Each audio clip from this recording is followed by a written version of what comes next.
Loh, saya boleh jujur Pak, di luar negeri kuburan dipakai buat nonton.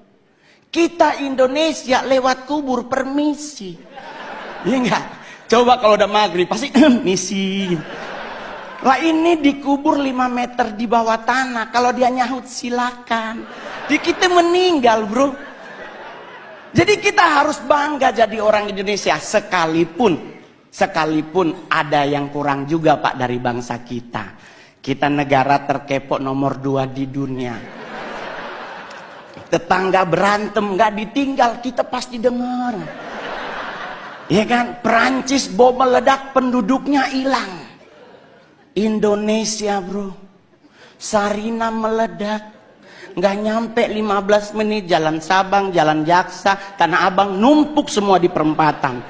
Ini polisi lagi tembak-tembakan, yang mana bro, yang mana? Nggak ada takut-takutnya loh Pak. Jadi kita wajar kalau negara kepo, Pak, serius. Bukti kedua di mana Pak? Saya nongkrong Senayan City Pak. Sorry Pak, udah artis ya Pak. Kalau dulu Keramat Sentiong Pak. Saya tinggal di Keramat Sentiong, sekarang udah pindah Anak Selatan. Which is sometimes harus bahasa Inggris ya kan? Ya gitu. Bro, saya boleh jujur, kita lagi pipis Pak di urinoir, berenam nih lagi pipis berenam. Tahu-tahu di belakang bunyi Pak, put. Itu kita berenam ini nggak dikomando, nengok semuanya. Rasa ingin tahu siapa yang bunyi Pak. Dan mohon maaf Bapak Ibu, ditungguin. Kita udah habis pipis, harusnya keluar, 6-6-nya di wastafel. Nunggu orangnya keluar, dia keluar, kita ngomong, oh elu. Tinggi banget Pak. Kita harus akui kita kepo tinggi. Kedua Pak, buat Pak Presiden, kita negara apa lagi? Ngusir setan Pak. Padahal mohon maaf Bapak Ibu, setan di luar negeri pakai jas. Menakutkan pasti karena ada belati, ada panah, ada pedang. Kita Indonesia setannya dari 170, 80%-nya difabel. Indonesia setannya mayoritas cacat Pak. Ya kan, suster ngesot, wewe gombel, pocong, semuanya butuh dibantu, tapi kita ketakutan Pak. Lah, saya mau ngasih tahu ya teman-teman, suster ngesot nggak mungkin ke rumah kita. Nih Pak, saya anak Tanjung Priuk, rumah sakit itu Koja. Otomatis suster ngesot hanya ada di rumah sakit. Kalau dia mau nyebrang ke Warakas, meninggal lagi Pak. Kan kontainernya banyak Pak, ya kan? Dia lagi cek, ya Allah, balik lagi sampai subuh Pak. Kalaupun dia bisa nyebrang, nggak mungkin nakutin Pak, pasti minta betadin, beset kakinya Pak. Jadi orang nanya sama saya Pak, terus ngusir setan apa yang harus kita lakukan?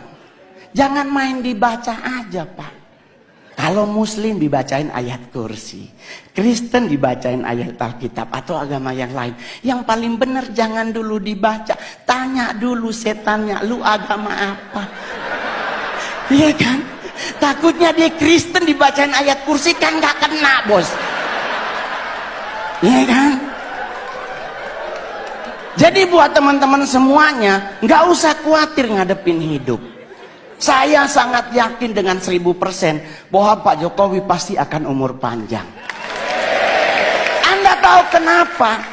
Karena beliau rendah hati. Saya udah 2 kali foto sama Bapak. Satu di Istana Negara, satu di Tondano, Natal Nasional. Itu bro, kebanggaan saya, anak yatim piatu. Nggak punya orang tua dari usia 4 tahun, bisa ketemu presiden, makan di istana lagi. Pingin nyolong sendok Pak. Soalnya sendoknya keren banget, stainless steel terbaik, lumayan buat cincin bro. Serius Pak. Saya di Sangir ketemu bupati aja udah pingin pingsan, apalagi sama Pak Presiden. Plus saya kali ketiga disapa oleh Bapak. Di istana ditanya, Mas Mongol. Di Tondano, Mas Mongol. Saya bareng beliau di mobil bagi-bagi buku dan baju. Hari ini pun bapak nyapa Mongol. Keren Pak. Ya mudah-mudahan foto bersama lagi.